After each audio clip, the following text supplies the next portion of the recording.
Shalom, selamat pagi Bapak, Ibu, dan Saudara sekalian. Kita akan memulai kebaktian pada pagi ini. Sebelum kita memulai kebaktian ini, mari kita berdoa. Bapa yang bertahta di dalam kerajaan surga yang mulia, kami mengucap syukur atas murahan-Mu untuk kesempatan pagi ini, sehingga kami bisa beribadah di rumah kami masing-masing. Kiranya Engkau memberkati ibadah ini dari awal, pertengahan, hingga akhir. Utus Roh Kudus-Mu di tengah-tengah kami, supaya kami dapat menyelami firman-Mu. Terima kasih Tuhan. Amin.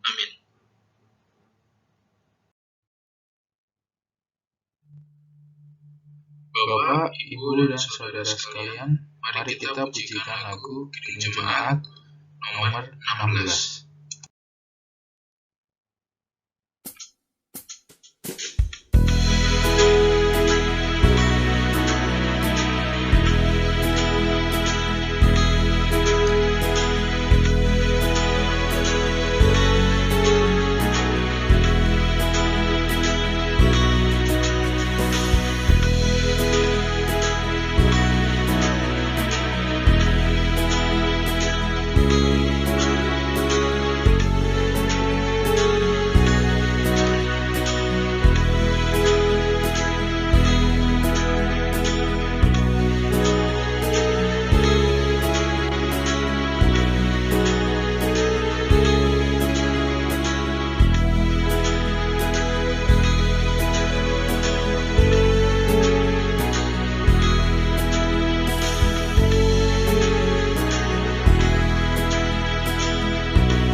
Bapak, Ibu, dan Saudara sekalian, mari bangkit berdiri.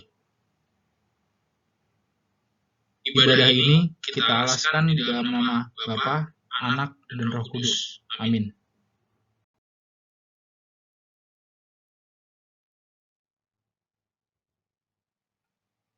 Pengakuan dosa. Saudara-saudara yang kekasih dalam Tuhan, marilah kita menghampiri Allah Bapa kita dengan hati yang tulus ikhlas, mengaku dosa-dosa kita kepadanya, sambil berseru dalam nama Tuhan kita, Yesus Kristus, untuk pengampunan dosa-dosa kita. Ya Allah yang Maha Kuasa, Pencipta dan Penebus kami, sebagai orang-orang yang berdosa, kami datang mengaku kepadamu bahwa kami ini telah dilahirkan di dalam keadaan berdosa. Dan oleh sebab itu, kami telah berbuat dosa terhadap Engkau dengan pikiran, perkataan, dan perbuatan. Oleh karena itulah, kami berlindung pada rahmat-Mu untuk mencari dan memohon kasih karunia-Mu. Demi Tuhan kami, Yesus Kristus. Allah yang Maha Kuasa, Bapa kita yang ada di surga, telah memberi rahmat-Nya kepada kita dan telah mengaruniakan anak-Nya yang tunggal mati untuk kita serta mengampuni segala dosa kita. Pada mereka yang percaya dalam nama-Nya, diberi kuasa supaya menjadi anak-anak Allah dan pernah menjanjikan Roh Kudus kepada mereka. Siapa yang percaya dan dibaptis akan diselamatkan. Kita ucapkan bersama, berikanlah semua ini kepada kami sekalian ya Tuhan. Amin. Pembacaan yang pertama diambilkan dari kitab Yoel, pasal yang kedua, ayat yang ke-28 sampai yang ke-32. Judul perikopnya Hari Tuhan. Kemudian daripada itu akan terjadi, bahwa aku akan mencurahkan rohku ke atas semua manusia. Maka anak-anakmu laki-laki dan perempuan akan bernubuat. Orang-orangmu yang tua akan mendapat mimpi, teruna-terunamu akan mendapat penglihatan-penglihatan. Juga ke atas hamba-hambamu laki-laki dan perempuan akan kucurahkan rohku pada hari-hari itu. Aku akan mengadakan mukjizat-mukjizat di langit dan bumi, darah dan api, dan gumpalan-gumpalan asap. Matahari akan berubah menjadi gelap gulita, dan bulan menjadi darah sebelum datangnya hari Tuhan yang hebat dan dahsyat itu. Dan barang siapa yang berseru kepada nama Tuhan akan diselamatkan. Sebab di Gunung Sion dan di Yerusalem akan ada keselamatan, seperti yang telah difirmankan Tuhan. Dan setiap orang yang dipanggil Tuhan akan termasuk orang-orang yang terlepas.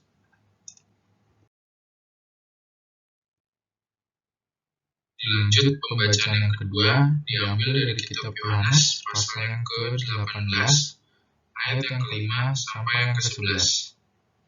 Judul perikopnya Yesus ditangkap. Beginilah bunyi firman Tuhan.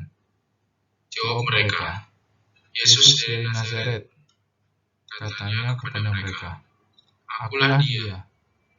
Yudas yang mengkhianati dia berdiri di situ bersama-sama mereka. Ketika ia berkata kepada mereka, akulah dia, mundurlah mereka dan jatuh ke tanah. Maka ia bertanya pula, siapakah yang kau cari? Kata mereka, Yesus dari Nazaret. Jawab Yesus, telah kukatakan kepadamu, akulah dia. Jika aku yang kamu cari, biarkanlah mereka ini pergi. Demikian hendaknya supaya genaplah firman yang telah dikatakannya. Dari mereka yang engkau serahkan kepadaku, tidak seorang pun yang kubiarkan binasa. Lalu Simon Petrus yang membawa pedang, menghunus pedang itu, menetapkannya kepada hamba imam besar, dan memutuskan telinga kanannya. Nama hamba itu Malkus. Kata Yesus kepada Petrus, sarungkan pedangmu itu. Bukankah aku harus minum cawan yang diberikan Bapa padaku?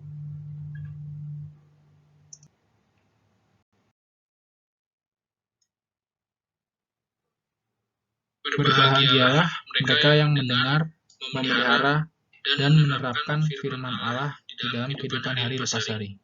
Amin.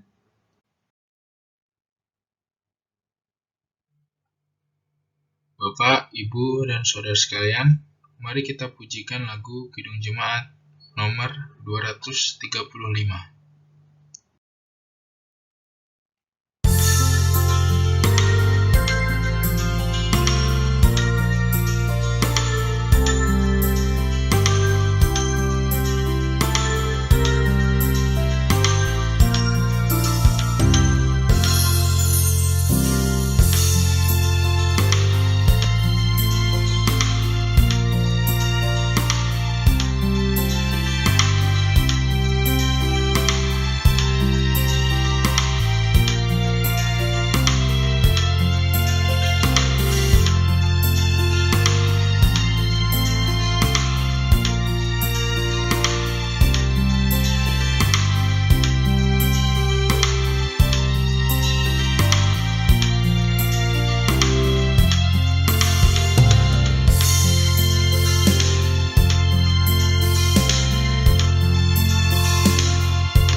Mari kita akui pengakuan iman kita, yaitu pengakuan iman rasuli.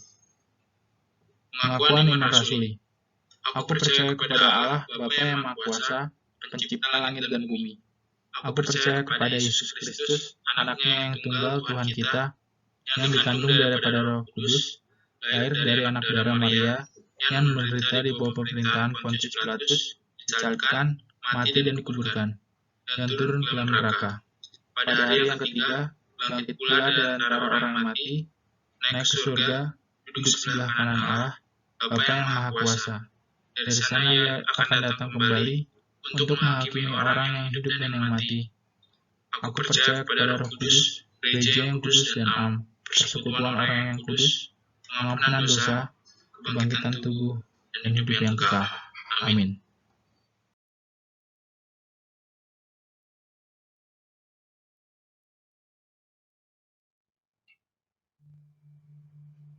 Bapak, Ibu, dan saudara sekalian, mari kita pujikan Kidung Jemaat nomor 236.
Kasih karunia, rahmat dan damai sejahtera dari Allah Bapa, Putra, dan Roh Kudus menyertai kita semua. Amin. Salam saudara yang terkasih di dalam Tuhan. Selamat hari Minggu. Tuhan Yesus memberkati untuk sidang Jemaat Sion Gereja Lutheran Indonesia. Dan sebelum kita mendengarkan kebenaran firman Tuhan pada pagi hari ini, yaitu hari Pentakosta, kita akan bersama-sama untuk tunduk kepala, kita akan datang kepada Tuhan di dalam doa. Mari kita berdoa. Kembali kami mengucap syukur kehadirat-Mu Bapa di dalam surga. Puji Tuhan dan puji syukur pada kesempatan minggu hari ini, Engkau senantiasa memberkati setiap kami Tuhan. Dan terkhusus di hari Pentakosta ini, kami bersama-sama akan membuka kebenaran firman-Mu. Kami akan bersama-sama merenungkan kebenaran-Mu. Dan biarlah Engkau bersabda, Engkau berfirman pada hari ini. Berkati hamba-Mu, berkati setiap umat-Mu dimanapun berada. Di dalam kasih-Mu, di dalam berkat nama Tuhan Yesus Kristus, kami memohon dan berdoa. Amin. Saudara yang terkasih di dalam Tuhan, renungan singkat pada hari ini kita akan bersama-sama, kita akan buka di dalam Kisah Para Rasul 2 ayat yang ke-1 sampai yang ke-21. Saya ulangi, Kisah Para Rasul 2 ayat 1 sampai yang ke-21. Demikian kebenaran firman Tuhan. Pentakosta. Ketika tiba hari Pentakosta, semua orang percaya berkumpul di satu tempat. Tiba-tiba turunlah dari langit suatu bunyi seperti tiupan angin keras yang memenuhi seluruh rumah di mana mereka duduk. Dan tampaklah kepada mereka lidah-lidah seperti nyala api yang bertebaran dan hingga pada mereka masing-masing. Maka penuhlah mereka dengan Roh Kudus, lalu mereka mulai berkata-kata dalam bahasa-bahasa lain, seperti yang diberikan oleh Roh itu kepada mereka untuk mengatakannya. Waktu itu di Yerusalem diam orang-orang Yahudi yang saleh dari segala bangsa di bawah kolong langit. Ketika turun bunyi itu, berkerumunlah orang banyak. Mereka bingung karena mereka masing-masing mendengar rasul-rasul itu berkata-kata dalam bahasa mereka sendiri. Mereka semua tercengang-cengang dan heran, lalu berkata, bukankah mereka semua yang berkata-kata itu orang Galilea? Bagaimana mungkin kita masing-masing mendengar mereka berkata-kata dalam bahasa kita sendiri, yaitu bahasa yang kita pakai di negeri asal kita? Kita orang Partia, Media, Elam, penduduk Mesopotamia, Yudea dan Kapadokia, Pontus dan Asia, Frigia dan Pamfilia, Mesir dan daerah-daerah Libya yang berdekatan dengan Kirene, pendatang-pendatang dari Roma. Baik orang Yahudi maupun penganut agama Yahudi, orang Kreta maupun orang Arab, kita mendengar mereka berkata-kata dalam bahasa kita sendiri tentang perbuatan-perbuatan besar yang dilakukan Allah. Mereka semuanya tercengang-cengang dan sangat termangu-mangu, sambil berkata seorang kepada yang lain, apakah artinya ini? Tetapi orang lain menyindir, mereka sedang mabuk oleh anggur manis. Maka bangkitlah Petrus berdiri dengan ke-11 rasul itu, dan dengan suara nyaring ia berkata kepada mereka, hai kamu orang Yahudi dan kamu semua yang tinggal di Yerusalem, ketahuilah dan camkanlah perkataanku ini. Orang-orang ini tidak mabuk seperti yang kamu sangka. Mereka hari baru pukul 9. Tetapi itulah yang difirmankan Allah dengan perantara Nabi Yoel, akan terjadi pada hari-hari terakhir. Demikianlah firman Allah, bahwa aku akan mencurahkan Rohku ke atas semua manusia. Maka anak-anakmu laki-laki dan perempuan akan bernubuat, dan teruna-terunamu akan mendapat penglihatan-penglihatan, dan orang-orangmu yang tua akan mendapat mimpi.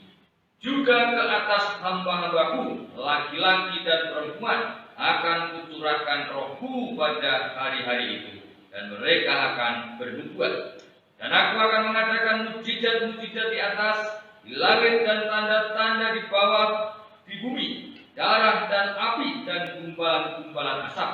Matahari akan berubah menjadi gelap gulita dan bulan menjadi darah sebelum datangnya hari Tuhan, hari yang besar dan mulia itu. Dan barang siapa yang berseru kepada nama Tuhan akan diselamatkan. Amin. Saudara yang terkasih di dalam Tuhan, inilah nas hari ini yang akan kita dengarkan bersama-sama, yaitu pada hari Pentakosta. Pentakosta berarti yang ke-50, karena perayaan ini diadakan 50 hari atau 7 minggu setelah Paskah. Dalam Perjanjian Baru mempunyai arti yang khusus, yaitu turunnya Roh Kudus setelah kenaikan Tuhan Yesus Kristus ke surga. Pentakosta merupakan satu peristiwa yang sangat penting.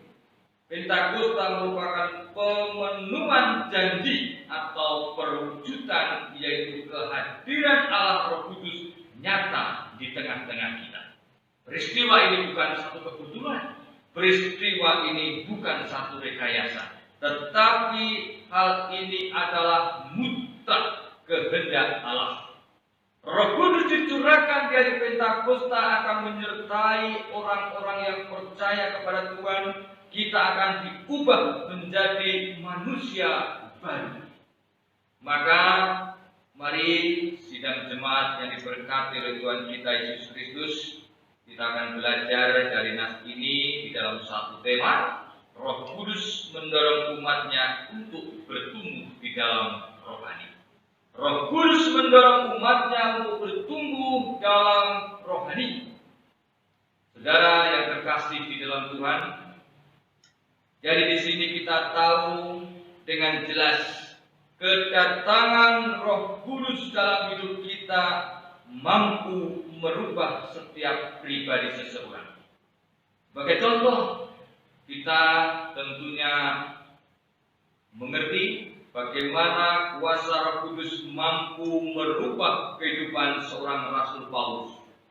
Dari orang yang mengejar dan membunuh, dari orang yang menganiaya pengikut Kristus, berubah menjadi pengikut Kristus yang sungguh-sungguh setia di dalam mengiring Tuhan. Ini satu fakta, ini satu bukti yang luar biasa, bahwa pekerjaan Roh Kudus mampu merubah seseorang yang tadinya tidak mengenal Tuhan, yang tadinya benar-benar membenci Tuhan, menganiaya pengikut-pengikut Tuhan, tetapi di luar akal manusia, justru menjadi pengikut Tuhan yang luar biasa setia. Maka satu pertanyaan yang perlu kita renungkan kembali, bagaimana dengan kehidupan kita? Bagaimana dengan latar belakang kita? Kita semua pasti mempunyai cerita hidup masing-masing. Namun dengan kuasa Roh Kudus, perubahan itu akan terjadi dalam setiap kehidupan kita. Kita mempunyai latar belakang yang berbeda-beda. Kita mempunyai dosa, kita mempunyai latar belakang yang mungkin sama seperti seorang Paulus. Tetapi hari ini satu perubahan nyata dan nyata, yaitu hanya kuasa Roh Kudus. Dengan kuasa Roh Kudus ini akan membawa dampak. Dengan kuasa Roh Kudus ini akan membawa satu pengaruh yang luar biasa. Mari mulai sekarang kita bisa bersaksi. Bagaimana ketika orang hidup yang belum mengenal Tuhan Yesus Kristus, ada ketakutan, ada kekhawatiran, ada sesuatu yang terus membayang-bayangi dalam kehidupan kita. Ketakutan, kekhawatiran selalu ada di dalam kehidupan orang-orang yang belum percaya kepada Tuhan. Namun perubahan itu akan nampak ketika Roh Kudus masuk di dalam setiap hati orang percaya, setiap hati kita, memimpin dalam kehidupan kita. Maka mari kita membuka setiap hati kita dan membiarkan Roh Kudus ada dan memimpin di dalam kehidupan kita. Ada beberapa kasus bagaimana Roh Kudus ini benar-benar membawa dampak yang luar biasa dan nyata. Yang pertama, ketika kita buka di dalam Kisah Para Rasul 8 ayat yang ke-26 sampai yang ke-40, di situ Roh Kudus menuntun Filipus dan sidang-sidang dari Ethiopia. Di dalam Kisah Para Rasul 10 ayat yang ke-19, satu fakta kembali bahwa Roh Kudus berperan di dalam pertemuan Petrus dan Kornelius. Di dalam Kisah Para Rasul 15 ayat yang ke-28, Roh Kudus membimbing sidang di Yerusalem. Belum lagi mengenai khotbah seorang Petrus, Rasul Petrus, yang bisa mentobatkan sekitar 3.000 orang. Tentunya semua ini bukan karena kehebatan seorang Rasul Paulus, tetapi peran Roh Kudus itu ada dan nampak di dalam kehidupan seorang Rasul Petrus. Bagaimana dengan jemaat pertama? Hal ini juga mengingatkan di dalam kehidupan kita. Mereka bertekun di dalam firman. Mereka bertekun di dalam satu persekutuan. Mampu melakukan karya-karya yang besar di dalam pelayanan. Dan semua berjalan dengan sopan dan teratur. Pengembangan di dalam jemaat luar biasa di dalam jemaat pertama. Kembali karena yaitu peran Roh Kudus itu ada di dalam setiap persekutuan itu. Kesemuanya di atas, saudara yang dikasih Tuhan, kita meyakini bahwa peran Roh Kudus itu sungguh-sungguh nyata di dalam kehidupan kita. Jadi saudara yang terkasih di dalam Tuhan, dengan Roh Kudus hati kita menjadi mengerti, hati kita terbuka bahwa Allah telah menunjukkan dan memberikan karya yang besar di dalam kehidupan umatnya, yaitu keselamatan. Keselamatan telah terbuka bagi orang-orang yang percaya kepada Tuhan. Dan Roh Kudus itu sendiri yang punya peran yang luar biasa. Tanpa Roh Kudus, kita tidak akan mengenal Tuhan. Jadi dengan kedatangan Roh Kudus kita pun ada satu perubahan. Setiap pribadi umat Tuhan ada satu perubahan yang nampak. Seperti hanya di depan tadi saya katakan, kuasa Roh Kudus mampu merubah kehidupan seorang Rasul Paulus. Maka Bapak Ibu sidang jemaat yang diberkati oleh Tuhan kita Yesus Kristus, di hari Pentakosta ini kita semakin mengerti apa sesungguhnya kekristenan itu. Apa sesungguhnya peran Roh Kudus di dalam kehidupan kita. Mari kita semakin setia. Mari kita semakin tekun mau melayani Tuhan. Karya Roh Kudus nyata di dalam kehidupan orang-orang yang percaya. Karena Allah telah memberikan janjinya itu jelas. Roh Kudus akan selalu memimpin. Roh Kudus akan selalu membimbing. Roh Kudus akan selalu memberikan terang di dalam kehidupan kita. Maka di akhir renungan pada hari ini, pada minggu terakhir pada bulan ini, saudara yang terkasih di dalam Tuhan, puji syukur dan puji Tuhan, kita diingatkan kembali mengenai peran Roh Kudus sungguh nyata di dalam kehidupan kita, supaya Roh Kudus itu mendorong umatnya untuk bertumbuh di dalam rohani yang luar biasa. Jika kita menjadi umat Tuhan yang penuh setia, jika kita ada satu perubahan yang nampak, Tuhan tidak melihat latar belakang kita, tetapi Tuhan ingin melihat satu perubahan yang nyata di dalam kekristenan kita, baik pribadi, baik keluarga, maupun sidang jemaat Sion yang diberkati Tuhan. Selamat Hari Pentakosta, dan Tuhan Yesus memberkati kita semua. Biarlah kasih karunia, damai sejahtera senantiasa menyertai kita, dan memelihara hati dan pikiran kita di dalam Yesus Kristus. Tuhan menyertai kita. Haleluya. Amin. Mari kita bersama-sama kita akan datang kepada Tuhan kembali di dalam doa. Terima kasih Bapa di dalam surga. Kebenaran firman-Mu yang singkat ini boleh menjadi berkat buat kami semua, terkhusus hari yang istimewa, yaitu hari Pentakosta. Engkau ingatkan kembali akan karya Roh Kudus-Mu yang luar biasa, mampu mengubah setiap pribadi kita, mampu mengubah setiap pribadi orang-orang yang berdosa, sehingga kami boleh ada satu pengharapan, sehingga kami boleh mengerjakan setiap pelayanan-pelayanan dengan talenta yang telah Engkau berikan. Terima kasih Tuhan, kiranya Engkau memberkati setiap kami, jemaat Sion yang Engkau kasihi, tanpa terkecuali dimanapun kami berada. Terima kasih Tuhan, kami serahkan setiap kebenaran firman-Mu ini, kiranya Engkau menyertakan di dalam hati kami. Di dalam Tuhan Yesus Kristus kami boleh bersyukur dan berdoa. Haleluya. Amin.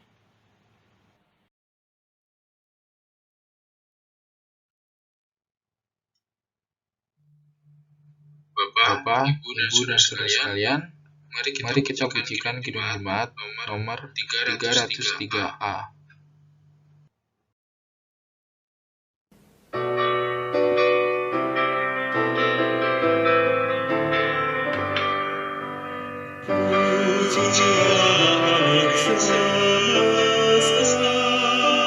Sumber segala puji Sorga dan bumi puji terus Sang Bapa, Putra, Roh Kudus.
Bapak, Ibu, dan saudara sekalian, mari kita pujikan pujian penutup Kidung Jemaat nomor 376.